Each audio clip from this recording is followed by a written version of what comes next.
After my father's funeral ended, I sat down with my sister and brother-in-law. My father left behind many things. There were many memories, teachings about life, and a house. My sister confidently declared, "The will states so, but all of Dad's assets will be inherited by me. Normally, the assets are passed on to the children first. There's no way all the assets should be yours alone. However, the will specifies that all the assets should go to me. I'm afraid you can't change that. Unlike us, you are single and working. We need to support our family. We need the money." No matter what I said, my sister and her husband seemed unconvinced, insisting that they should inherit the assets. Moreover, she boldly stated, "We even have a lawyer." I was not obsessed with the inheritance, but I couldn't forgive my sister's previous attitude towards our father. That's why I wanted to honor my father's will and not hand over the assets.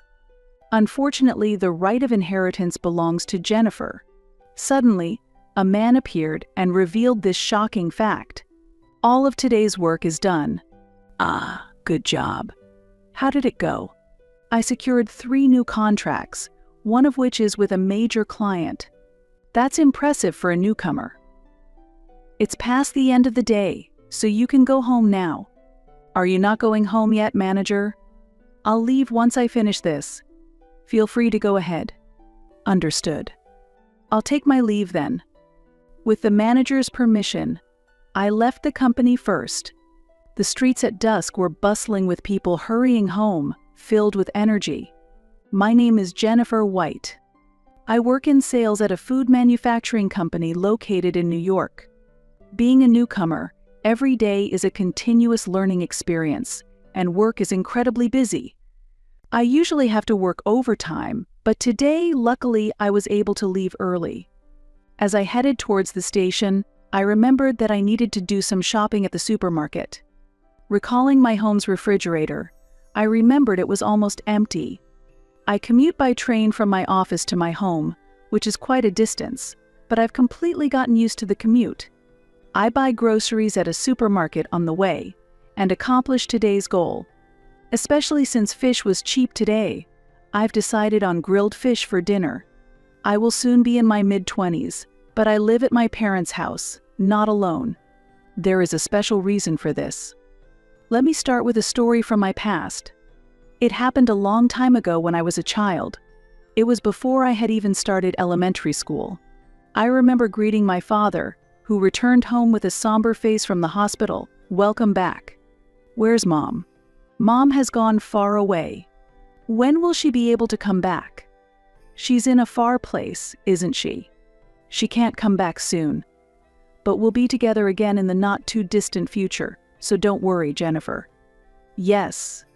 Feeling anxious about my mother not returning, my father explained that she had gone to a faraway place. Looking back, I was still very young at the time, and I think my father took that into consideration. My mother had died in an accident. It was probably something that I, still very young, could not yet understand. From now on, I'll take over the household chores. The laundry, cleaning, and cooking, too. Then, I'll help out with something, too. That would be appreciated. Thank you, Jennifer. After that, my father took on all the household chores. Taking on all the tasks my mother used to do must have been a great struggle for my father.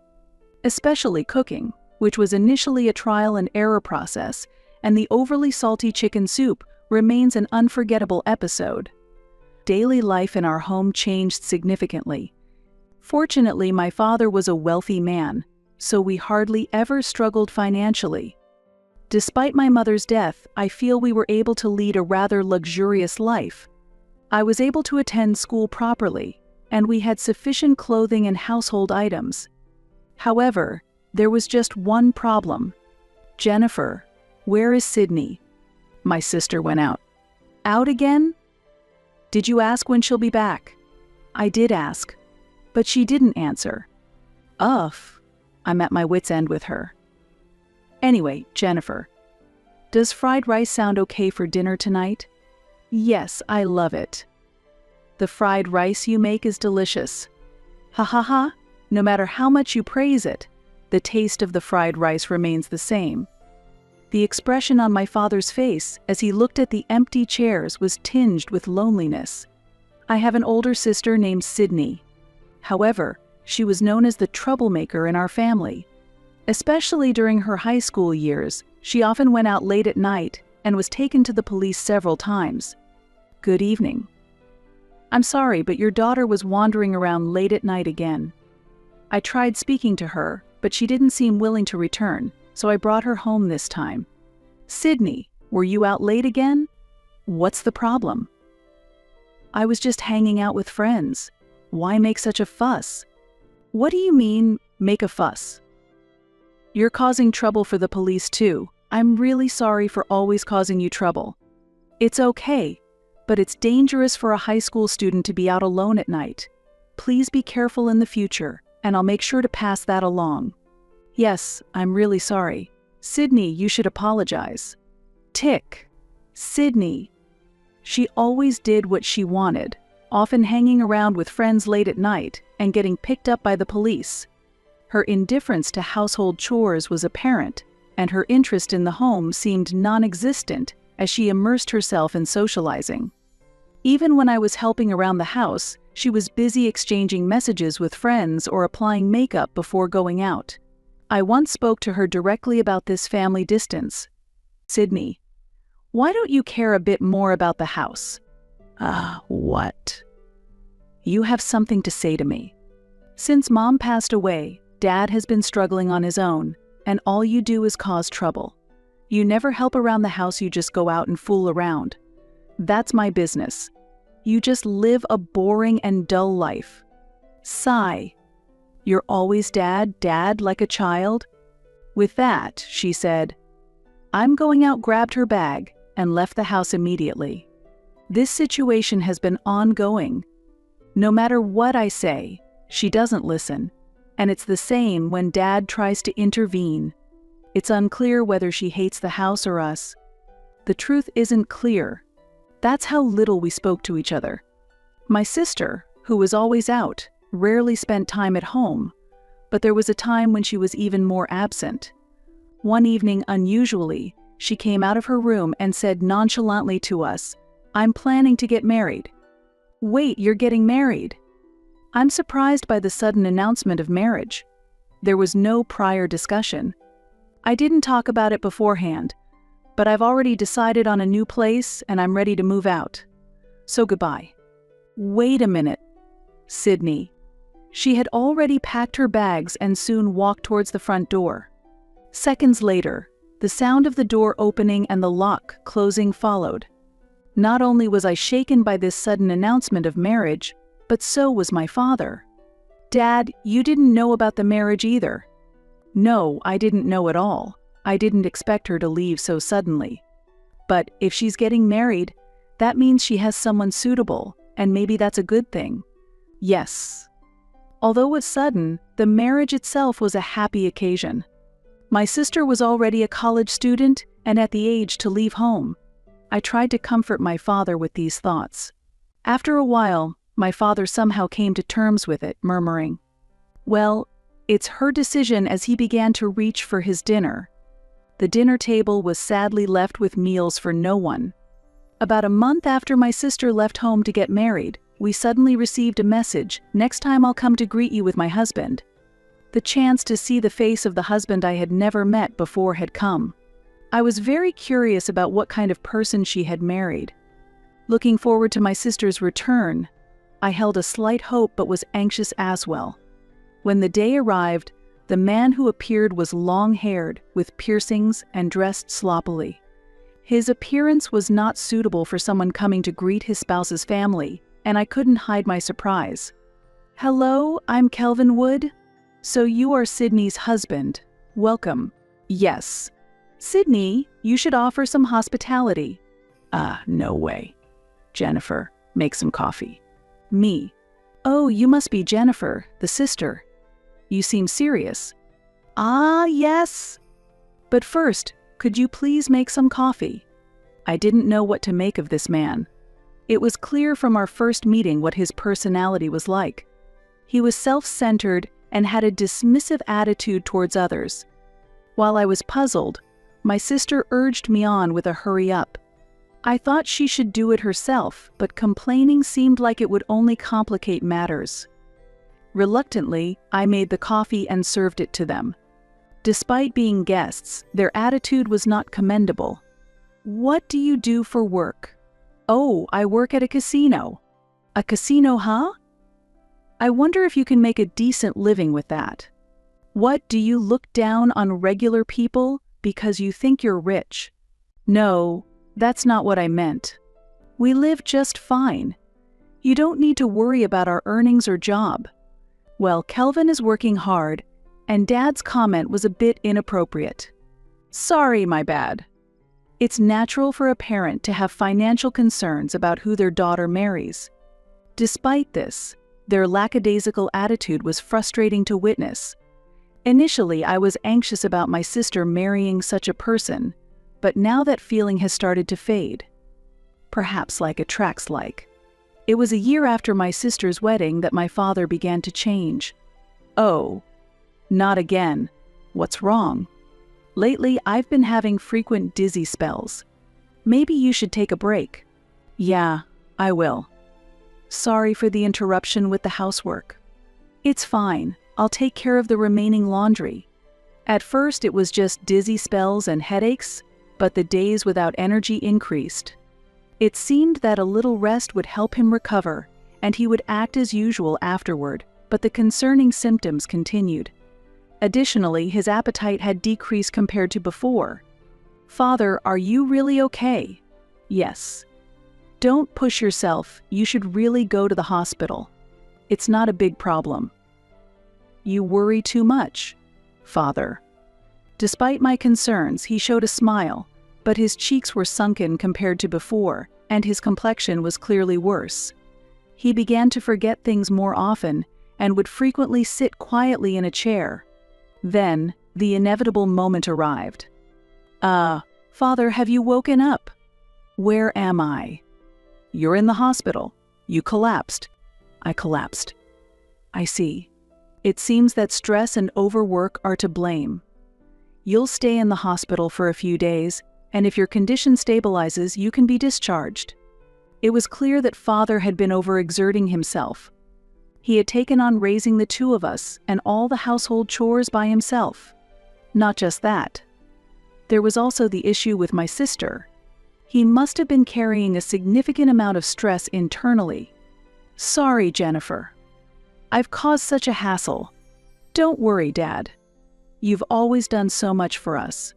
But you'll soon graduate from university and start working. And here I am, collapsing at such a time. Then take it easy, get better soon. That will balance things out." "All right, thank you." 1 week later. Although Father was discharged from the hospital, he was visibly more worn out and less energetic than before. He was allowed to leave the hospital, but his body had not fully recovered, and it seemed that he needed care. Therefore, I decided to give up moving out and dedicate myself to caring for my father. "No, you don't have to do that. We can hire a caregiver, so don't worry.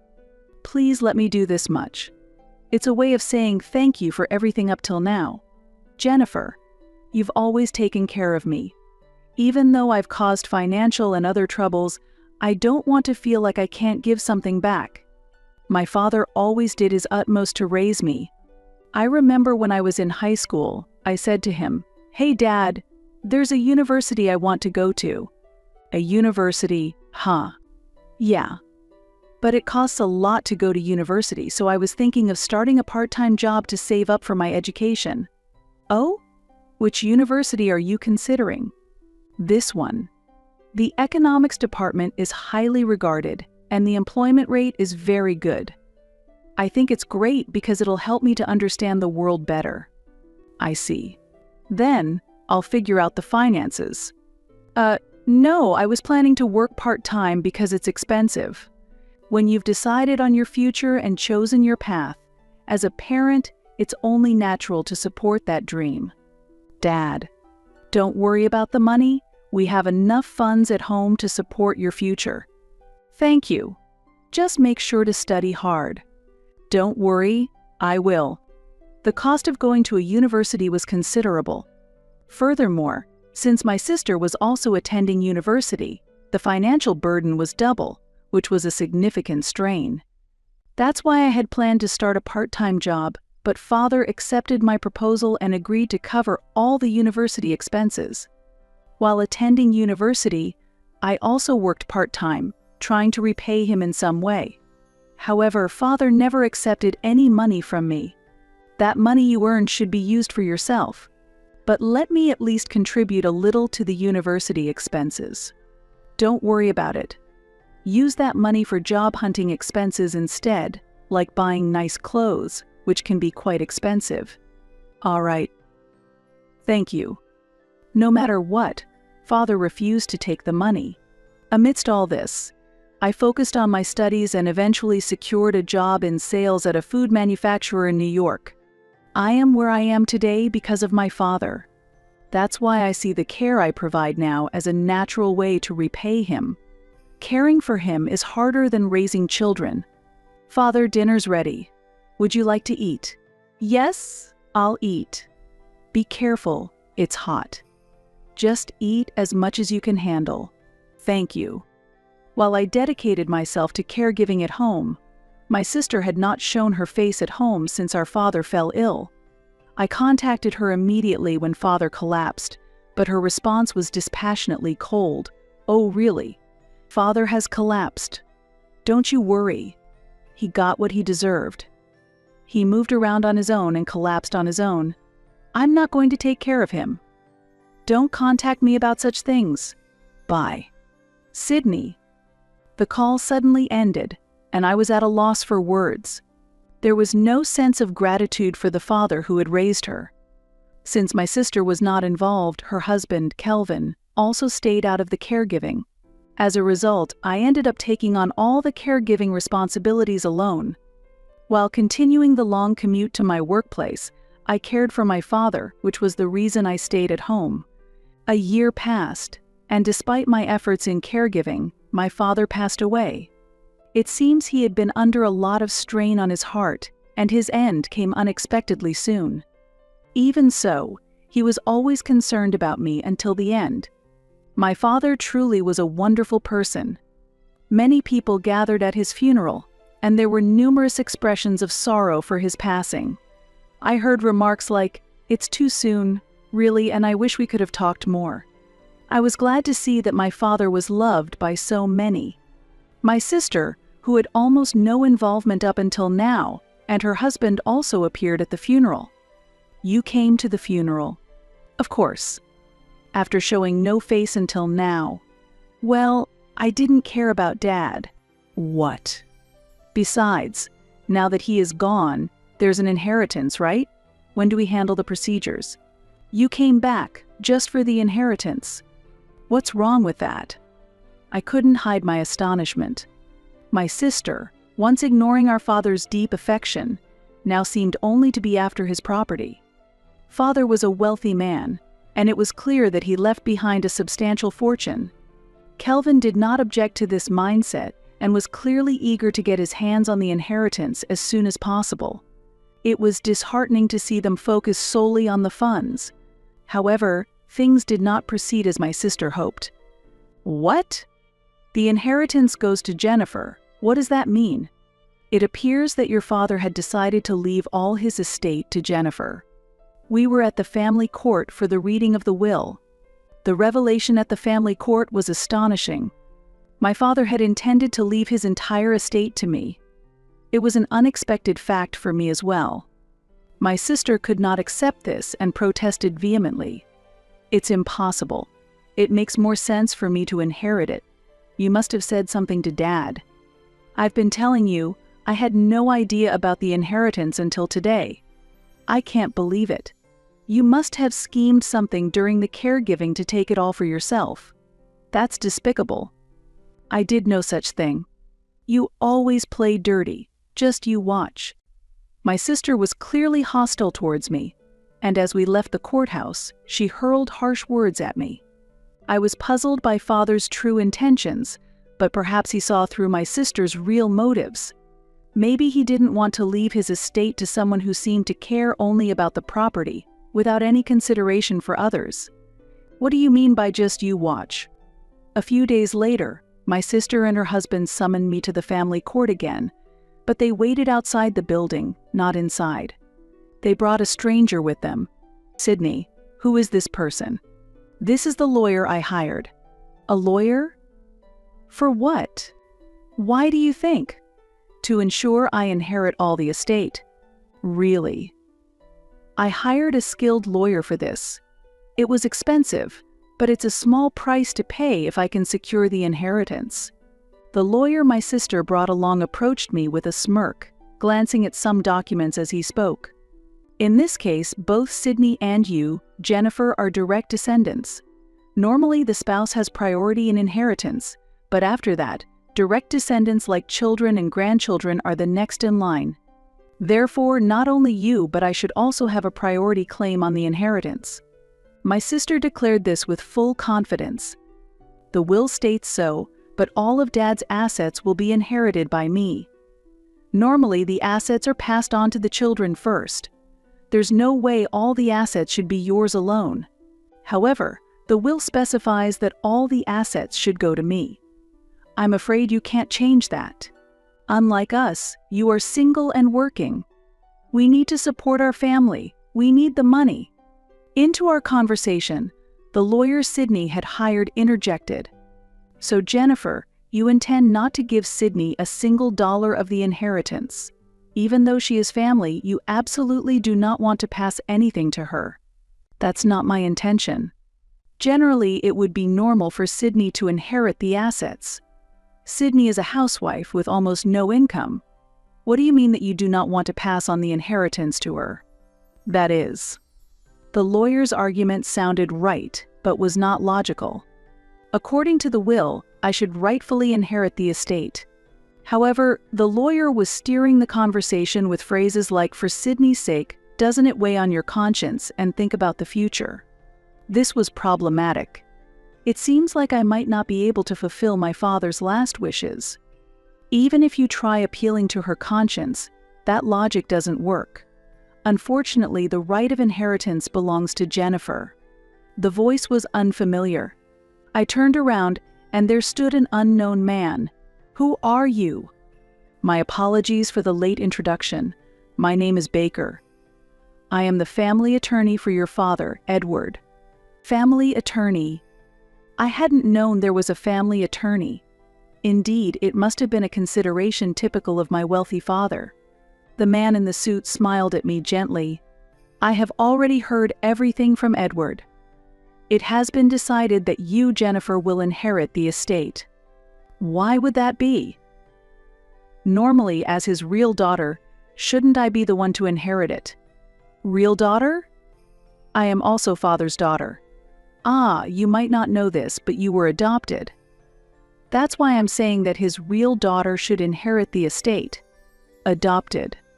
Yes, in fact, Jennifer, your real parents were Edward's brother and his wife, who died in a car accident. Afterwards, Edward took you in as a young child. Is that true? I've never heard this before. He probably didn't want to hurt you. I calmly accepted this fact. Somehow it seemed like a distant story. Father raised me with unconditional love, even though I was an adopted child. It's unthinkable to let an adopted child get the inheritance. I should be the one to inherit the estate. Sydney, you thought you could just play around expecting to get your hands on the inheritance, but if the inheritance all goes to you, it ruins my plans. Hey Sydney, what are we going to do? Don't worry about what that lawyer said. We have our own lawyer. After saying this, my sister looked towards the lawyer she had hired. However, the confident smile from before had disappeared. Her lawyer was clearly shaken, sweating profusely. I didn't expect they would have a lawyer too. Defend our rights properly. I'm sorry, but our position is disadvantageous. I can't be involved any further. Wait a minute. The lawyer quickly left the scene, and Baker appeared somewhat exasperated. I don't know where you hired that lawyer from, but he doesn't seem trustworthy. He probably thought he could deceive ordinary people, so that's why he stopped talking after Baker joined. Yes, lawyers don't easily agree among themselves, after all. And I paid a high price to hire him. What now? I married you for the inheritance, and now it's all ruined. What do you mean by that? Do you think there's any other reason I would marry someone as selfish as you? Forget it. If I can't get the inheritance, I'm filing for divorce. Wait, Kelvin. This turn of events was unexpected. I never imagined that even my sister's husband was after the inheritance. Likely, my sister had always boasted about our father's substantial wealth in public, flaunting it to attract attention. As a result, she ended up marrying a man who was drawn to the prospect of that wealth. However, once it became clear that there was no hope of him getting the inheritance, he vanished without warning. In the end, it left just the three of us, my sister, me, and Baker, the lawyer my father had hired. My sister said anxiously, "If it stays like this, I have nowhere to go. I have no income, and as a housewife, it's hard to find a new job." I simply replied, "Yes," she continued. "So, could you perhaps show some mercy and share some of the inheritance with me? I'm not asking for all of it. Half or maybe a third would be enough." I found it hard to genuinely sympathize with her and said, "I'm sorry, but I honestly never considered you as my beloved sister. You have always been a burden to Father and the people around us, and I have no memories of you trying to help our family." She retorted sadly, "That's not true." I went on, "You never took care of Dad, and you didn't even come to the hospital when he passed away. You only showed up at the funeral. You never performed a single act of filial piety. That's probably why Father also questioned leaving you any inheritance." Angry, she shot back, "What about you, Jennifer? Won't you help a sister in need?" I responded calmly, "I'm also just a person, and frankly I was fed up with having a sister like you. I will inherit the assets according to Father's will. What matters is not the connection by blood, but the connection by heart." Finally, I said quietly, "I'm sorry, but I want to sever our ties. I no longer want to have any further contact with you." 5 years have passed since. Having failed to secure the inheritance and her marriage having ended, my sister is likely leading a quiet life back at our family home. Since I moved out many years ago, I have no detailed knowledge of her current life. "Mom." "Read this," my son said, bringing over a picture book. "Ah, this one has a monster in it." "You really like monsters, don't you?" I responded. "Yeah, I love it when Mom pretends to be a monster." My son was excited. "Oh, really? You like Mom's monster impression?" "Grar," I growled playfully. "It's fun to read books, but it's almost time for dinner. Let's tidy up the toys." "Already?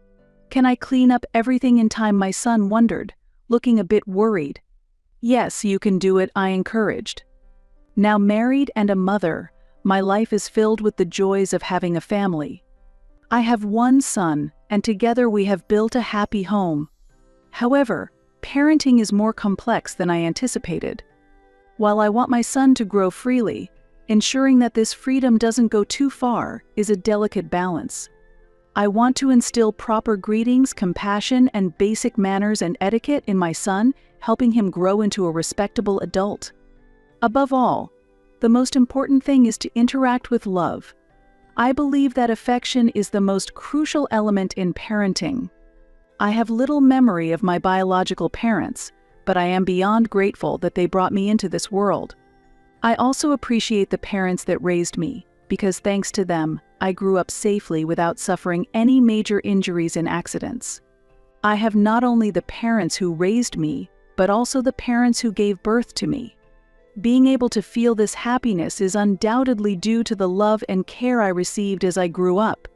With this deep sense of gratitude in my heart, I intend to continue pouring the same love into my own family.